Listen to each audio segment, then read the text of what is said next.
మంత్రి గారు. Speaker sir, Telangana సమాజానికి నీళ్ళు అనేవి ప్రాణప్రదాయిని. ముఖ్యంగా దక్షిణ తెలంగాణ మహబూబ్ నగర్, రంగారెడ్డి, నల్గొండ, ఖమ్మం జిల్లా వరకు కృష్ణానది జలాల మీదనే ఆధారపడి జీవితాలు కొనసాగిస్తున్నాము. మహబూబ్ నగర్ జిల్లా 10 లక్షల మందికి పైగా వలసలు పోయి తట్ట పని, పార పని, మట్టి పని, బొగ్గుబాయి, ముంబై లాంటి వలసలు పోవడానికి కారణము 2009లో ఒక వ్యక్తి కరీంనగర్ జిల్లా ప్రజలు తరుముతే అక్కడి నుంచి పారిపోయి పాలమూరు జిల్లాకు వలస వస్తే అయ్యో పాపం వలస వచ్చిండని చెప్పి ఆదరించి ఎంపీగా గెలిపిస్తే పోయి అదే పత్తాటు పోయిండు. ఇవాళ అలాంటి జిల్లాకు సంబంధించి కృష్ణానది జలాల మీద చర్చ జరుగుతున్నప్పుడు ఆ మహానుభావుడు ఇక్కడికి రాకుండా ఫామ్ హౌస్లో దాచుకొని ఈరోజు తెలంగాణ సమాజాన్ని అవమానిస్తున్నాడు.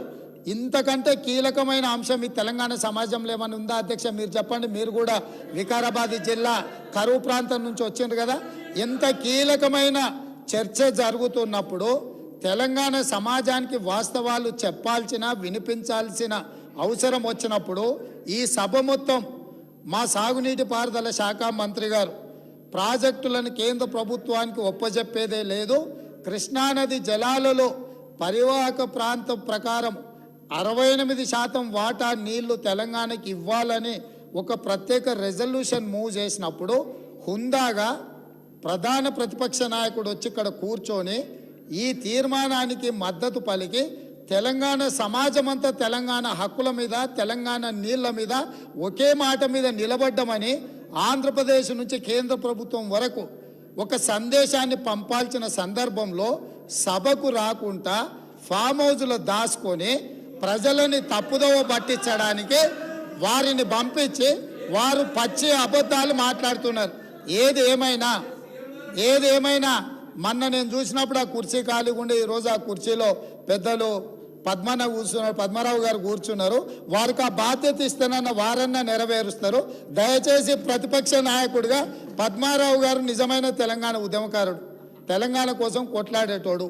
వారిలాంటి వాళ్ళని పెడితే తెలంగాణ సమాజానికి మేలవుతుంది.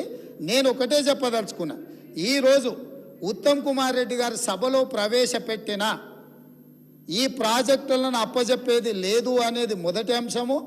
పరివాహక ప్రాంతం ప్రకారం 68% నీళ్లు అంటే 551 టీఎంసీల నీళ్లు తెలంగాణకు రావాలి అని వారు తీర్మానం ప్రవేశపెట్టినరు. దానికి అనుకూలమా, వ్యతిరేకమా? మొదట ఆ విషయంలో స్పష్టత ఇచ్చిన తర్వాత మిగతా ఏ విషయాలైనా మాట్లాడమనుండ్రి. అంతే తప్ప ఇవాళ వాళ్ళ మాటల వల్ల, వాళ్ళ చర్యల వల్ల శత్రువులకు బలం చేకూరుతుంది. శత్రువులకు దొంగలకు సద్దిమూటం మోసే విధానం మంచిది కాదు.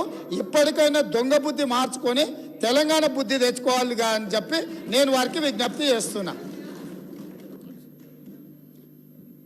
స్పీకర్ సార్, ఇప్పుడు రేవంత్ రెడ్డి గారు కూడా తెలంగాణ ఉద్యమం గురించో తెలంగాణ గురించి మాట్లాడితే